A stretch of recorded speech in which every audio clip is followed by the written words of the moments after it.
I am from the metro Atlanta area. I would say the dating scene back home. The dating scene back home it's interesting. This is natural. It's what couples do. A man got needs. We have needs too, but we also have self-control. As someone who says they're a believer and wants like a God-fearing man, like you have to have a relationship. You have to have a prayer life. We are out here serving, we're showing up, trying our best with what we got.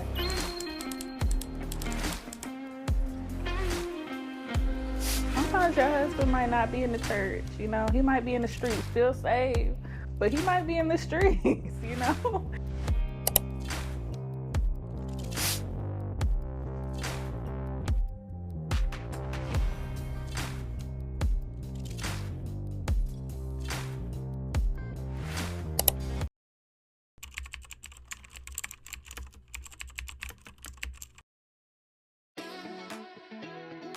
I'm Raven, I'm 31 years old, and I am a designer. I'm the friend that will always make sure everybody else is calm.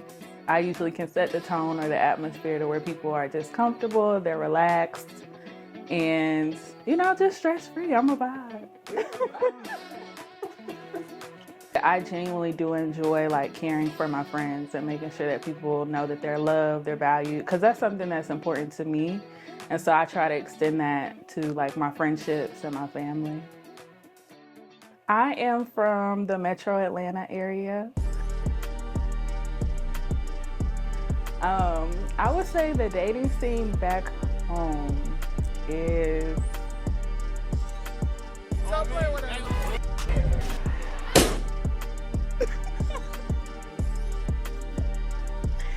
the dating scene back home is it's interesting. I would use that word interesting.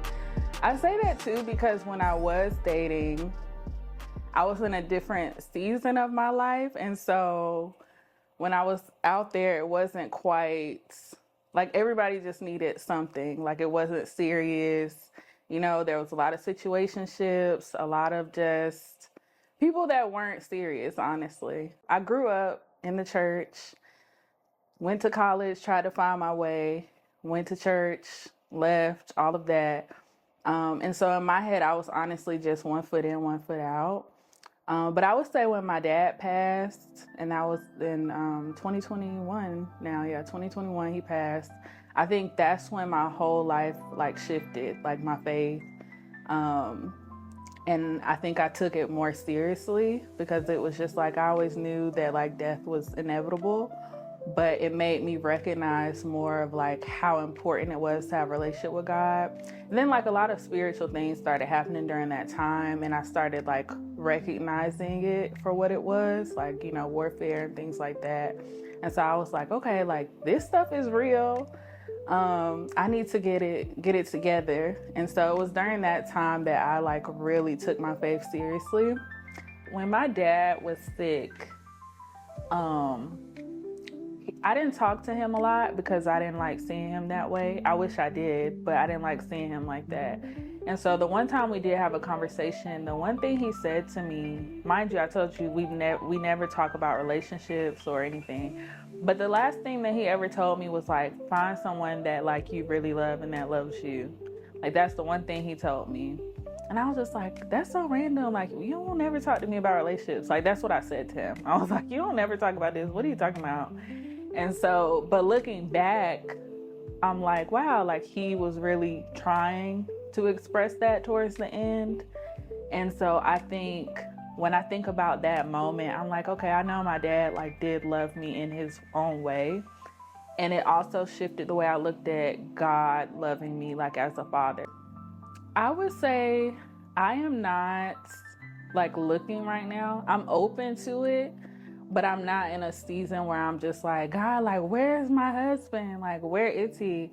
I think because my dating history, I've had a habit of like relationship. Like I never really had a full single season. And so I think now I'm actually embracing that. I mean, I only get concerned about my age and all the societal stuff when people talk about it. is when I'm like, okay, well, I guess I do need to, have a man, have kids. First impacted me maybe when I was like approaching 30. And I think because I also had been in a relationship from college and we were like off and on after. And so it was like that coupled with family, right? Like, Raven, you're the oldest, so I'm the oldest as well of four of us. And so it's like, you're the oldest, like, you take care of everybody else, like, where's your husband? Where are your kids? And so I think that's when those pressures started coming in because I'm like, okay, I'm approaching 30. Like, people started using different terms like geriatric pregnancies and stuff like that. And I'm just like, I just want a good man. And I want a marriage, okay? Like, that is all I want. And I'm like, if that's not happening for me right now, then, maybe that's God's will. But I do still have a desire, and I'm very optimistic. Like, sometimes I'm like, God, am I too cocky? But I do believe that, like, marriage is there. I just think that sometimes people think that it's me, but also like God could be working on him. There's things that maybe he's being processed through, so it might not necessarily be you, right, or me that is the delay. I think the church could do a better job of not letting us as women feel like we are deficient because we don't have a husband, or that we're lacking something because we're the only ones in the house that they're preaching to. You know what I mean? Like, so but I'm thinking about that, like, maybe that message is out there a lot because we are the only ones in the house.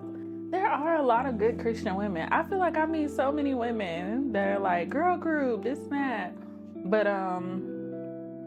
yeah, I feel like a lot of the Christian men that I know, I literally view them as like brothers in Christ. Like, I don't feel attraction in that way.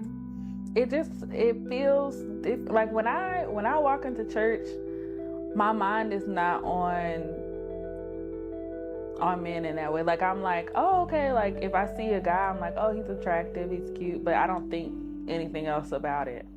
So I don't know, maybe it's a mindset shift thing where I'm just not, like, when I go into church, I just feel like I'm not interested. When you're thinking there's like a group of 60 women at an event and 14 men, I think immediately I'm just like, oh, it's going to feel very much like in the world where they're like, oh, well, we know it's not that many of us, so we can really take our pick. It just doesn't feel as like intentional. Also, like, some people assume that because of how a lot of people in the church or like leaders get married, that's everybody's love story. And it's like, sometimes your husband might not be in the church, he might be in the streets, still saved, but he might be in the streets, And so I do think that there's like, that's part of that kind of issues, because everybody expects their love story to be like written in that like way, if that makes sense. The church language has shifted a little bit more recent. I don't know if it's like the generation or what, because like growing up, it was always like, remain pure, like the man will find you, like don't focus on that. And then as I've like aged in ministries, now the message is more of like, you need to be outside of the house to find someone, like serve, continue to do these things, and like you don't have to necessarily put so much pressure on a relationship, but like just go outside. And so I think that has shifted my perspective of dating, especially as a Christian woman, because before I was very much like in the house, like I work, remotely. I don't have to go out for real. And so now I'm like, you know what? I am going to look decent today. I am going to step outside, not for the sake of finding a man, but just the way that I carry myself. And I think that that's something I've held on to because I naturally will attract, good things around me, whether it be a man or a new friendship, things like that. So I think that's been helpful advice.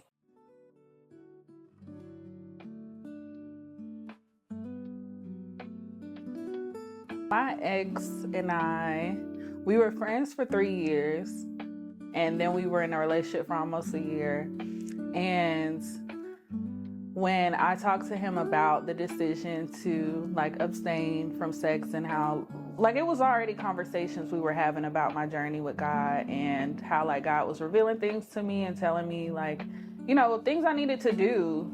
And I was like, I love God more. Like, he asked me one day, like, do you love me more or do you love him more? And I was like, I love you. And so God asked me this. And I am. And so I was like, I love you more. And so, it was just really impressing on my heart, like heavy, like you need to have this conversation with him, and like just different things were revealed about him and lust and stuff. And so I had the conversation with him, and it was less about a conversation and more about I'm abstaining from sex. Like, this is not something that I do or will be doing. Like, I just want to make that clear.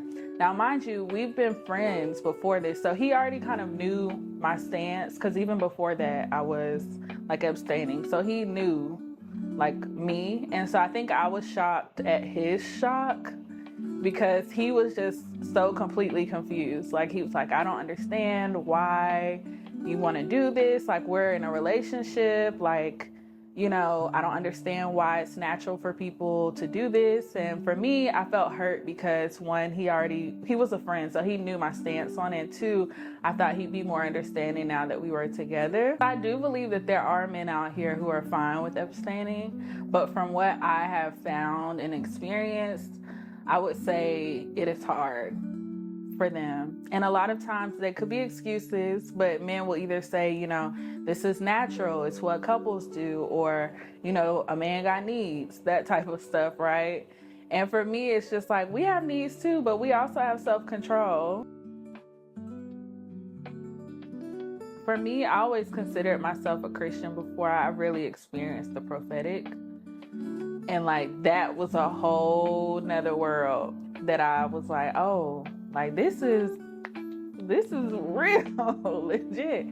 So I think that when I look at, like, now I can see, they always say scales remove for out. Like, I feel like I can see and discern things so much better than when I was just out here before, which is why I think I'm content with where I am right now. Like, I'm open to a relationship, to dating, but I think I'm more content because I can see and I have better relationship with God to know, like, he's already told me things about who my person is and all of that. And so I'm not in a place where I'm just like eager and looking around. I'm more discerning over what I want.